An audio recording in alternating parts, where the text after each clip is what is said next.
Hi, this is Denise Gwen reading aloud for you from my novella Goddess, Chapter 58. Maddie had trouble distinguishing the woman from the piles of bedding and heavy blankets on the rickety cot. But as she continued to focus her gaze, she finally saw her, huddled under protective layers of quilting. The woman rolled over onto her back with a fretful gasp, then turned over onto her side and faced Maddie, her eyes closed. A stab of worry fretted her. How in the world could she possibly explain herself to Willow to persuade her not to call the police? She felt unequal to the setting. A wave of shame washed through her. In this moment, she was more concerned about getting arrested than with her task of saving the artist's life. She longed for her mother. Helen would have known what to do. She would have known the right thing to say. She felt so alone. How would I behave if a stranger walked into my bedroom? I wouldn't handle it well at all. I'd freak out for sure. Tears crept down the woman's cheeks. Her eyes remained closed. Thank Goddess she's still alive. I do believe she's still alive. A sob. Maddie held her breath. The woman gulped back a sob. Willow? She stammered out. Thank Goddess I'm in time. On a sudden inspiration, she lunged for the bottle of sleeping pills and studied the prescription label.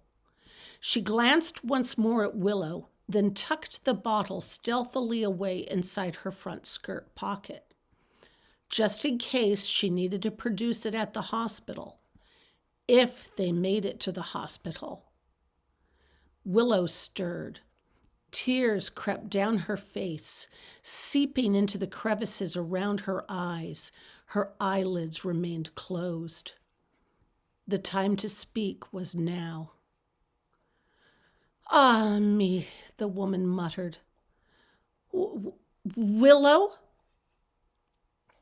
The woman's eyes fluttered open.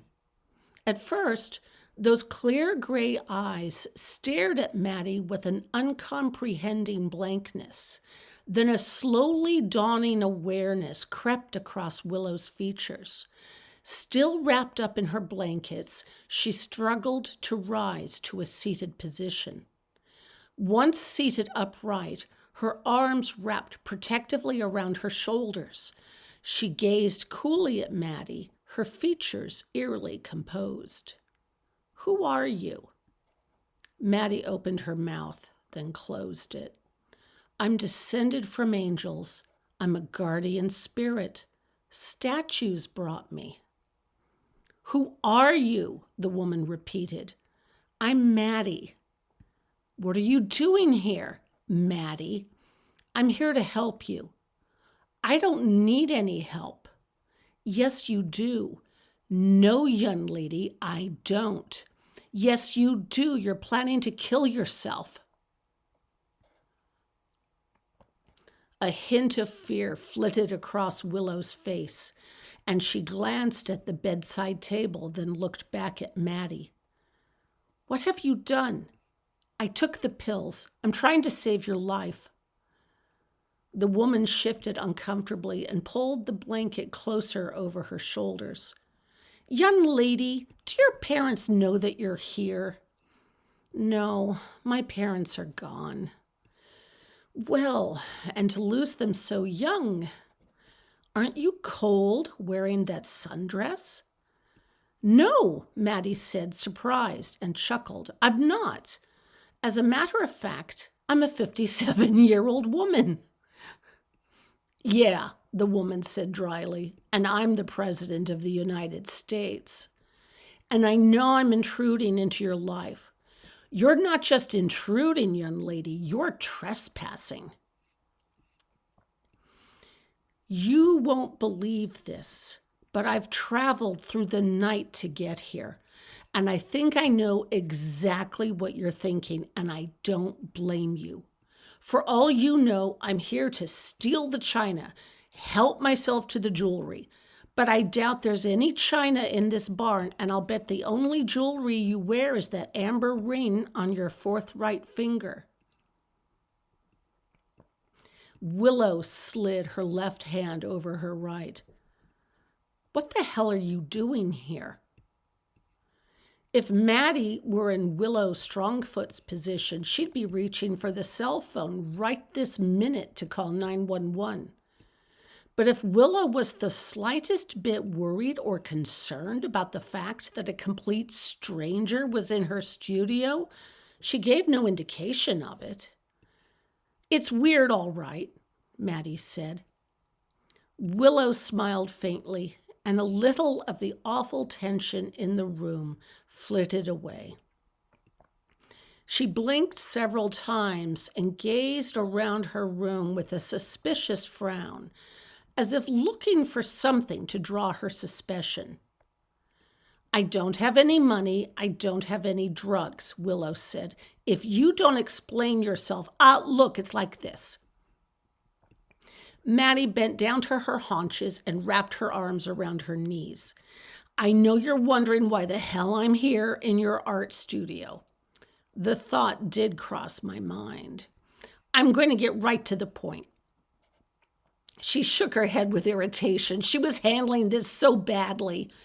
It's like this. You mustn't kill yourself. Who cares if I die or not? I will, for one. Well, considering the fact that I only met you just 2 minutes ago, I doubt that anybody, including you, really cares. Oh, that's so sad for you to feel that way about yourself. Yeah, right. Maddie searched her mind for inspiration. If my mother were here, she'd prove to you she cared.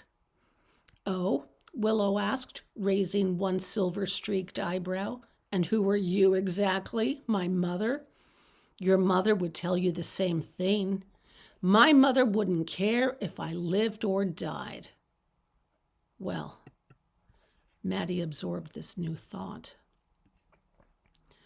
Okay, well, that may be so, she said slowly, but there is someone who cares if you live or die. Who's that? Mary, the genius of water, Lady Venus, and Lady Victory, but we all call her Victoria. Little girl, Willow said, whatever the hell you've been smoking, I'd sure like to take a hit off it, 'cause you're talking really wacky. You know that, don't you?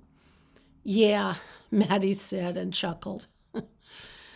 So I don't know who any of those chicks are that you've just named, and you're kind of funny in a weird, stalkerish kind of way. But it's time you got the hell out of my barn.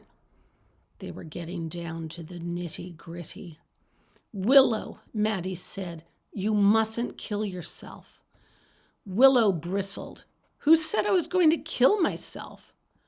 Maddie scoffed and reached into her front left pocket and tossed the half-empty bottle of sleeping pills onto the bedside table. Willow stared at the bottle for a long moment. Then slowly her gaze lifted up to Maddie, and instead of understanding, Maddie saw fear in those bright gray